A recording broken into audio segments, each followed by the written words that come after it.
अगर आपने या आपके किसी अपने ने हाल के सालों में रेबीज का टीका लगवाया है तो ये खबर आपके लिए बेहद ज़रूरी है, क्योंकि हो सकता है कि आपको दोबारा से रेबीज की वैक्सीन लगानी पड़े। ऐसा हम नहीं कह रहे हैं, बल्कि ऑस्ट्रेलिया की हेल्थ अथॉरिटीज़ कह रही हैं। ऑस्ट्रेलिया की दवाओं की निगरानी करने वाली संस्था ने भारत में बनी एक रेबीज वैक्सीन को फेक बताया है।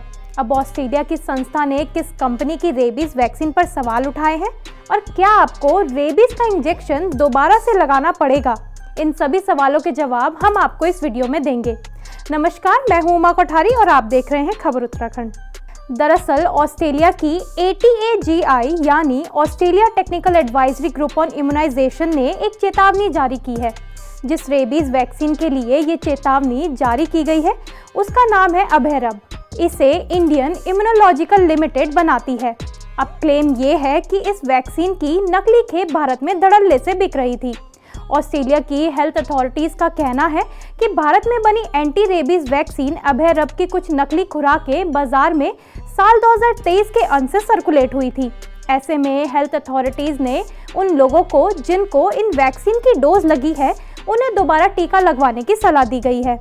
हेल्थ अथॉरिटीज़ का कहना है कि नकली और असली वैक्सीन में फॉर्मुलेशन, पैकेजिंग और लेबलिंग तक में फ़र्क पाया गया है।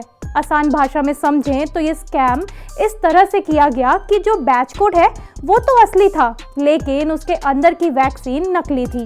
यानी सोचिए कि आपने रेबीज से बचने के लिए टीका लगवाया और वो टीका ही नकली निकला। आपको ये जानकर हैरानी होगी कि जिस फेक वैक्सीन कंपनी अभयरब की हम बात कर रहे हैं उसका भारतीय बाजार में रेबीज की वैक्सीन में 40% हिस्सा है।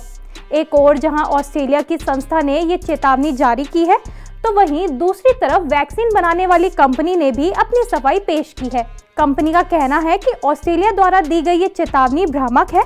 उनके हिसाब से सिर्फ एक बैच यानी KA24014 में गड़बड़ी थी, वो भी मार्च 2024 में बना था।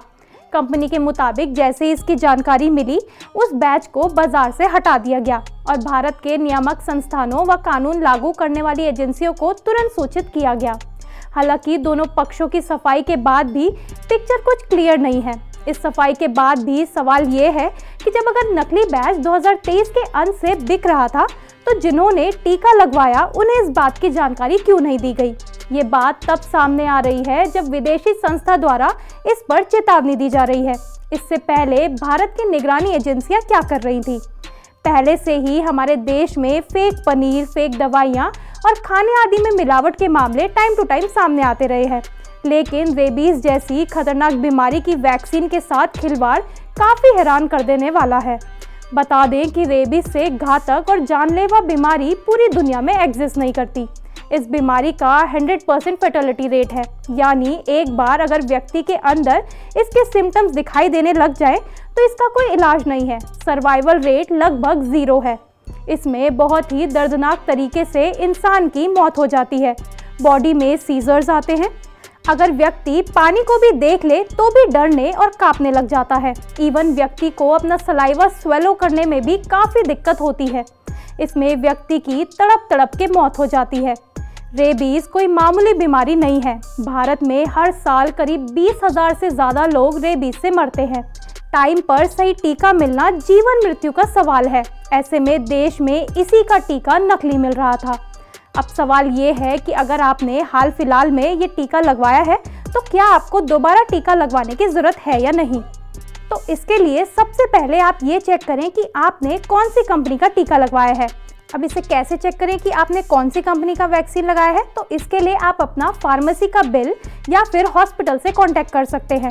जिस कंपनी का टीका आपने लगवाया है, अगर उसका नाम अभयरब है और वैक्सीन आपने नवंबर 2023 के बाद लगाई है तो आपको दोबारा वैक्सीन लगानी पड़ सकती है। इसके लिए आप अपने डॉक्टर से कंसल्ट कर सकते हैं। अगर 2 साल पहले भी आपको कुत्ते ने काटा है तब भी आपको रेबीज का खतरा हो सकता है। इस वीडियो को ज़्यादा से ज़्यादा अपने फ्रेंड्स और फैमिली और डॉग लवर्स दोस्तों के साथ शेयर करें, क्योंकि ये इन्फॉर्मेशन सभी तक पहुंचना बहुत ज़रूरी है।